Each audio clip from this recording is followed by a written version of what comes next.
good morning everyone right now from the high-speed train that we're taking from Guangzhou over to Shenzhen into the Alibaba offices, and we have a bunch of our people over here.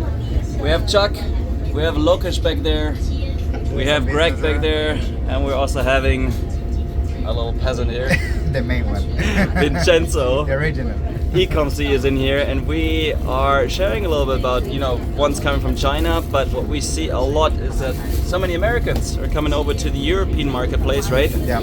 And making our lives more difficult as a European sellers. Yeah. But Vincenzo, share a little bit about what do you see commonly coming? So, one of the things we've been doing lately with our clients, especially in the US, is we're taking them to Europe. This is a strategy that's been working very well for our clients, especially because, let's be honest, the US market in some of the niches is becoming very saturated and competitive. What we've basically been doing is taking some of their hero products to Europe, and what we have identified is that when you actually bring the right product to Europe, this can be a game changer when it comes to actually increasing the revenue and also sometimes the profitability of your business overall. We have seen sometimes clients that they already covered 60 to 70% of the US market on a specific niche, and sometimes the effort or the money they might take you to get to that 80 to 90% market share in the US market, you can take those resources, expand to Europe, and first of all, the number one best thing will be diversification, right?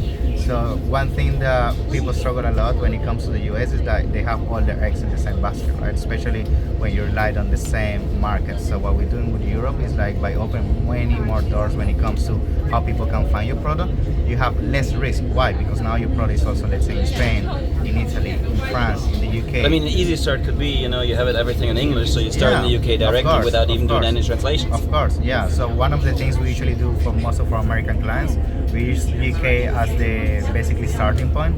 Then once we have the UK, we do Germany, and then Germany is our hub for the pan-European program. And usually that's the most efficient way because, let's be honest, those are the two biggest markets in the European market. You go in the UK and Germany, you cover... Yeah.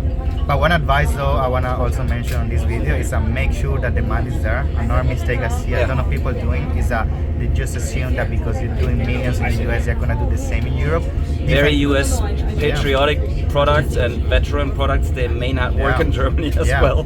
And there's some things that also are cultural shock in terms of religion as well, the behavior of those communities, the weather as well. So take all those things in consideration because if not, you may encounter the issue of having a ton of inventory in Europe, which sometimes we have seen people with the audits, and realistically just not the demand there in Europe. So it's super important.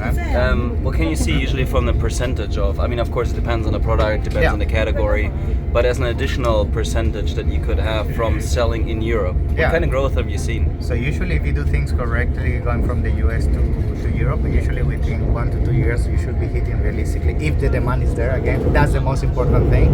Around 40% of what you are doing already. 40% you've seen from the US market? On average, yeah. Sometimes there are scenarios where, it's more than the US, but that's not the norm. I would say because Europe is a small market overall. But 40% by covering the UK and German market, or like literally all of the European markets?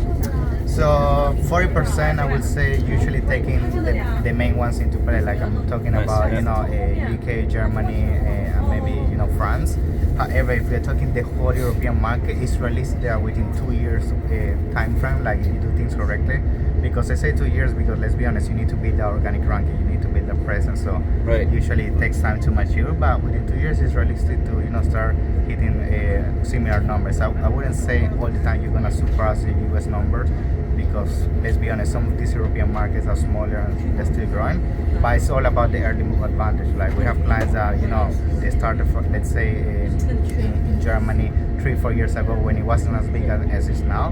Now they're booming. So it's about having that initial position and getting that organic ranking, getting those reviews as well in that specific market, and you're gonna basically set the position in the future for your product to succeed in that market. Yeah. But you also help the other way around, right? Yeah. Going, from the European into the US market, because us in Germany we usually say, the US market is like 10x. Yeah, of course. So something that we do as well with European brands is that sometimes it's the inverse approach. So what I mean is like these brands are already selling in Europe, but they're already reaching plateau. They already have tried everything possible in terms of, they already have the best images possible, the best copy. They have #1 positioning across all their queues, and revenue is just not increasing because you're basically reaching the max potential that those markets can achieve at this moment in time.